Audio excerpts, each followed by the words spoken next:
백설공주 동화에서는 일단 제일 이상한 게 왕자님이죠. 제일 이상한 게 왕자님이죠. 아, 키스하는 백설공주인가요?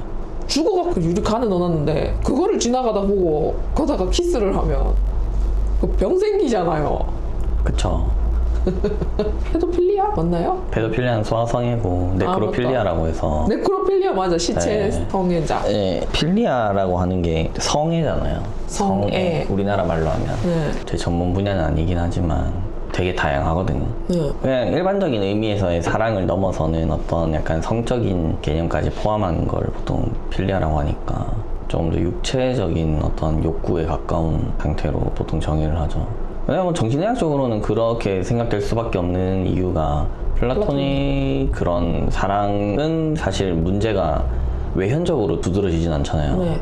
소아성애라 할지라도 그러니까 플라토닉을 하겠다. 법적인 처벌 수단도 없고 근거도 되지도 않고 이제 나는 그냥 순수하게 사랑을 하겠다고 주장은 할 수 있잖아요, 본인이. 그런 의미에서 정신의학이나 현실적인 뭐 혹은 법적인 측면에서 문제가 되는 거는 성적인 에로스적인 사랑이 포함이 되어 있으니까 거기에 문제가 된다. 어떤 정신장애다 라고 얘기를 하는 거죠.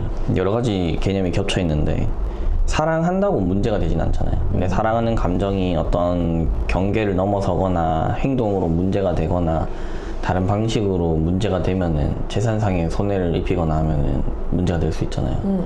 그런 의미에서 이제 정의를 해볼 수가 있겠죠. 치료나 어떤 상담의 대상이 되지 않는 경우들이 훨씬 많죠. 그게 에고와도 관련이 있을까요?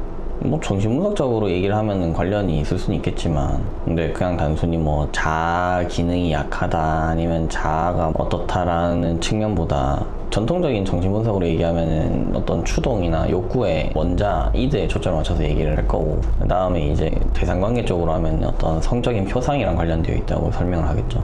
네.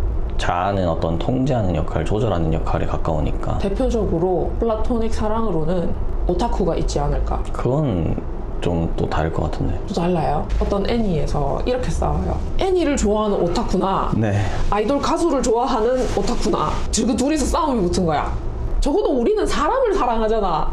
너네는 캐릭터잖아. 존재하지도 않아. 이렇게 얘기하는데 야 너네하고 다를 것 같나? 야 너네 중에 만약에 너네가 이 아이돌을 갖고 싶다 한더라도 이 아이돌이 너랑 결혼해줄 것 같아? 서로 가능하지 않은 분야에 대해서 막 얘기를 하면서 싸우는 거예요. 네. 저도 솔직히 전 제가 좋아하는 캐릭터 문신을 했거든요. 근데 사람들이 덕질을 그렇게 한다고? 이렇게 얘기하더라고요. 사랑하는 방식이나 방향성에 대한 얘기인 것 같아요. 다시 백설공주 얘기로 돌아와서 왕자가 그러면은 네크로필리아? 만약에 네크로필리아면 살아나면 안 되잖아. 씨 살아있다 하면서 죽은 줄 알았는데 살아있어. 혹은 만약에 정상인이었어요. 마치 무슨 마법에 홀린 듯이 가가지고 그 여자를 보고 너무 예쁜 나머지 뽀뽀를 했다. 근데 살아났다. 그래서 정말 다행이다. 나랑 결혼해주세요. 이렇게 된 거잖아요. 정말 이상한 스토리야. 그치만 여러 가지의 시도가 있었더라고요. 그 동화를 조금 더 다양하게 해석하려고. 예를 들면 뽀뽀까지는 안 하고 이 관을 들고 옮기다가 관을 떨어뜨렸대요. 그래서 그 안에서 이래가지고 사과가 툭 나왔대. 네. 그런 이야기도 있어요. 차라리 그런 이야기라면 저는 좀 더 현실성 있지 않을까. 솔직히 제일 심각하고 그런 왕비에 대해서 이야기를 해볼 필요가 있을 것 같아요.